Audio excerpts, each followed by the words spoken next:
Dan saudara, untuk mengetahui informasi selengkapnya, upacara dan parade Hari Bayangkara ke-79 yang berlangsung di lapangan Silang Monas, Jakarta, kita akan bergabung dengan jurnalis Kompas TV Rahma Piliang yang akan berbincang bersama dengan Karobinkar SSDM Polri atau Kepala Biro Pembinaan Karir Staf Sumber Daya Manusia Polri, Brigjen Pol Langgeng Purnomo. Selamat siang Rahma, silakan dengan laporan Anda.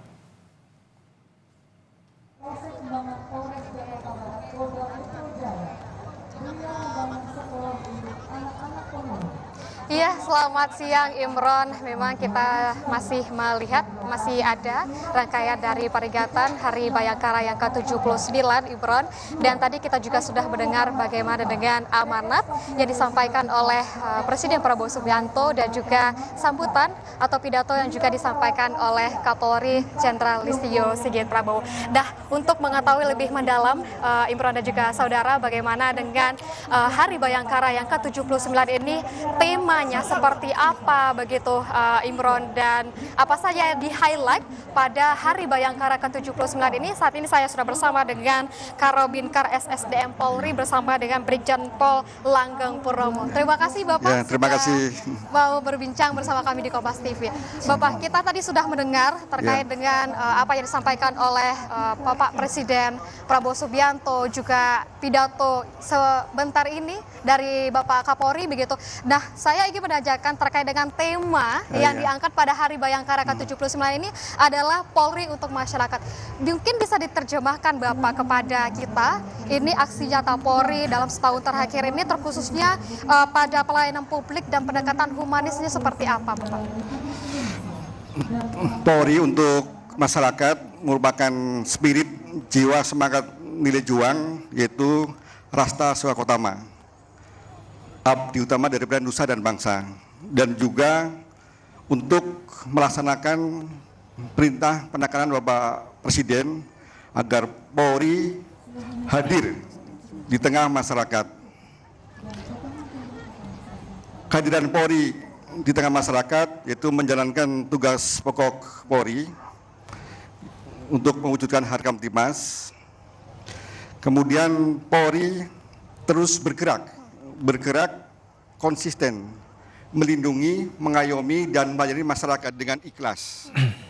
Kemudian dalam penegakan hukum demikian juga terus bergerak menegakkan hukum dengan jujur adil, yang merupakan dari jiwa atau wujud berbakti kepada nusa dan bangsa dengan penuh ketakwaan terhadap Tuhan Yang Maha Esa. Kemudian demikian juga dalam pelayanan sesuai dengan harapan dari masyarakat. Baik, berarti Polri dia terus mendekat kepada masyarakat, mengayomi masyarakat begitu Bapak? Terus hadir bersama masyarakat, berinteraksi dengan santun tentunya. Kemudian menjalin silaturahmi, dan juga Polri terus memberi dengan ikhlas melalui bakti kepada masyarakat.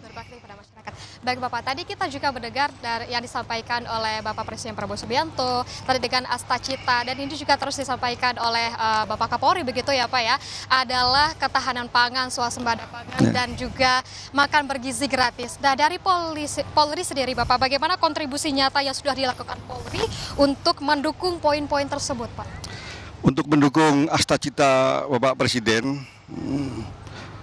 Bapak Kapolri ya terkait dengan ketahanan pangan, yaitu membuat organisasi temporer diberi nama Gugus Tugas Polri mendukung ketahanan pangan sejak bulan Oktober tahun 2024.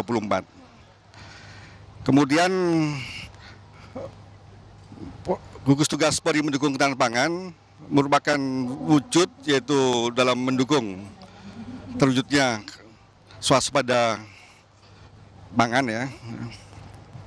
Kemudian dilakukan untuk bersama-sama atau bagian dari subsistem manajemen nasional, leading sektornya yaitu Kementerian Pertanian. Polri melalui sumber daya organisasi yang dimiliki mulai dari tingkat Mabes Polri, tingkat Polda, tingkat Polsek, bahkan desa, yaitu menjalankan 4 program. Program pertama yaitu pekarangan pangan bergizi, yaitu dengan target tahap 1 atau 6 bulan di semester pertama, satu desa satu kecamatan, satu desa percontohan. Dengan target yaitu swasembada pangan desa tersebut terpenuhi, atau kebutuhan pangan desa tersebut terpenuhi. Kemudian juga target untuk memenuhi bahan baku makan bergizi gratis. Kemudian program kedua yaitu pemanfaatan lahan produktif, yaitu untuk mendukung terwujudnya swasembada jagung. Kemudian target yaitu selama 1 tahun 2025 ini menambah produksi jagung 4 juta ton dan luasan lahan yaitu 1 juta hektar. Kemudian yang ketiga yaitu pengawasan distribusi, ya distribusi bantuan pemerintah, baik itu menyangkut alsintan, kemudian benih bibit, pupuk dan lainnya. Dan juga program 4 rekrutmen bintara kompetensi khusus, termasuk perwira kompetensi khusus, yaitu untuk mendukung makan bergizi gratis dan juga untuk mendukung ketahanan pangan. Berarti juga dari Polri ini ada program untuk mendukung poin-poin tersebut ya Bapak ya, termasuk juga ada SPPG yang juga dibangun oleh Polri begitu ya Pak? Ya, untuk SPPG sejumlah 139, itu saat ini 18 sudah beroperasi, 24 dalam proses verifikasi, dan 97 dalam proses pembangunan. Di akhir tahun ini target itu 200 ya. 200 untuk SPPG ya. Dapat beroperasi begitu ya Pak. Nah, terkait dengan untuk mendukung program Bapak Presiden dan juga tentunya ini Polri tidak bekerja sendiri ya Bapak. Ya. Itu ada stakeholder yang terkait begitu. Untuk dari Polri ini saja siapa saja mitra-mitra untuk mendukung program dari ketahanan pangan dan juga makan bergizi gratis ini? Untuk ya mewujudkan atau mendukung program pemerintahan ini Asta Cita, tentunya kita lakukan dengan gotong royong atau keroyokan lah kan gitu. Jadi yang pertama sama unsur dari pemerintah, baik itu untuk terkait dengan ketahanan pangan, yaitu di depan atau di sektornya Kementerian Pertanian. Untuk makan bergizi gratis yaitu Badan Gizi Nasional. Kemudian kolaborasi yaitu sesama unsur pemerintahan, yaitu di tingkat kementerian kelembagaan di tingkat pusat, kemudian di tingkat daerah yaitu pemerintah daerah tingkat provinsi, kemudian tingkat kabupaten, dan juga tingkat kecamatan, bahkan tingkat desa. Jadi sama unsur pemerintahan saling mendukung, semuanya menjalankan fungsi perannya. Kemudian kolaborasi nasional dalam ya diantaranya dalam mendukung ketahanan pangan dan juga suksesnya program makan bergizi gratis.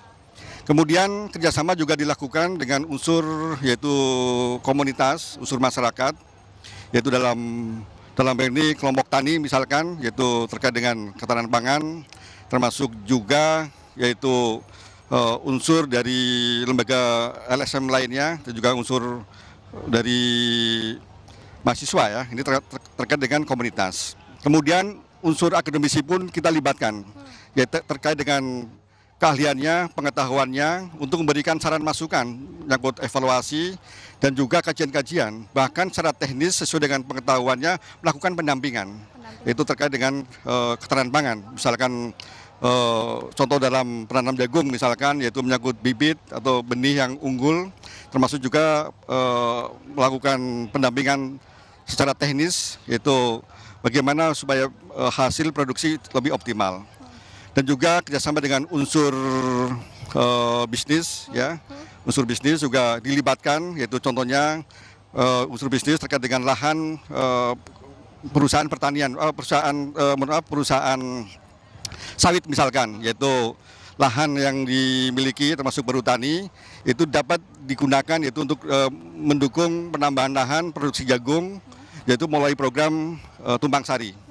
Kemudian dengan unsur media juga demikian, ini kerjasama terus bagaimana kita kolaborasi, kemudian kita tunjukkan hal-hal yang positif, mengajak seluruh komponen bangsa untuk bersama-sama bisa mendukung program pemerintah. Berarti untuk kerjasama ini tidak hanya dengan kementerian lembaga, juga Ya. dengan akademisi ya Bapak ya, Ya. dengan lembaga swadaya masyarakat dan juga pihak-pihak lainnya. Nah Pak, di Hari Bayangkara yang ke-79 ini mungkin pesan apa Pak yang bisa disampaikan kepada masyarakat terkait dengan untuk mendukung transformasi Polri untuk lebih baik lagi, di mana tadi Bapak Kapolri kita dengarkan menyebutkan bahwa memang Polri ini tidak, Polri ini tidak bisa, tidak akan berpuas diri, tidak akan terus berbenah gitu. Pesan apa yang bisa disampaikan kepada masyarakat, terkhususnya generasi muda Bapak? Ya, pesan kami kepada generasi muda bahwa saat ini kita berada di era yaitu kemajuan segala bidang. Namun yaitu satu hal yang perlu kita antisipasi yaitu mundurnya kemanusiaan. Ini merupakan suatu kondisi ya bahwa kita saat ini di era digital ini perubahan demikian cepatnya juga bikin kaget ya, dan juga realitas ya, suatu hal yang sangat subjektif gitu karena banyak faktor yang mempengaruhi. Oleh karena itu tentunya perlu hati-hati dalam mencermati, dalam melihat realitas. Jadi jangan langsung terbawa arus yang dalam hal ini bisa jadi ada pelaku-pelaku yang memiliki kepentingan bisa melakukan proksi ya dengan ujaran kebencian, melakukan memecah, kemudian juga melalui labeling misalkan gitu. Oleh karena itu dalam kondisi yang tantangan dinamika yang demikian perlu kehati-hatian, generasi muda ya dalam bergerak bersama untuk mendukung tugas-tugas Polri, termasuk mendukung yaitu terwujudnya cita Bapak Presiden, yaitu masing-masing menjadikan dirinya sebagai SDM yang unggul, menyiapkan sebagai sumber daya manusia yang unggul dengan cara apa? Yaitu jangan gampang menyerah. Jangan gampang menyerah. Jadi terus lakukan yaitu proses menuju apa yang cita-cita luhur, yaitu ya jangan sampai menyerah. Ya, jadi harus punya mental yang kuat, jangan putus asa. Karena di tengah kesulitan pasti akan ada kemudahan. Karena kompetensi ini terbentuk ya ketika kita belajar pengetahuan tidak cukup, harus dipraktekkan. Ketika praktek itulah kita akan menemukan kesulitan. Lama-lama akan mudah, itu namanya kompeten.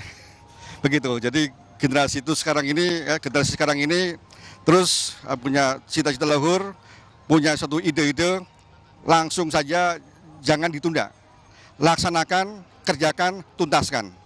Baik, Ya. Bapak. Mungkin terakhir Bapak, singkat saja Bapak, untuk harapannya di Hari Bayangkara ke-79 ini seperti apa Pak? Dan juga ini kita lihat untuk rangkaian upacaranya sudah selesai ya Pak ya. Apa saja yang bisa dinikmati dari masyarakat yang datang ke Monas mungkin sampai nanti malam Bapak?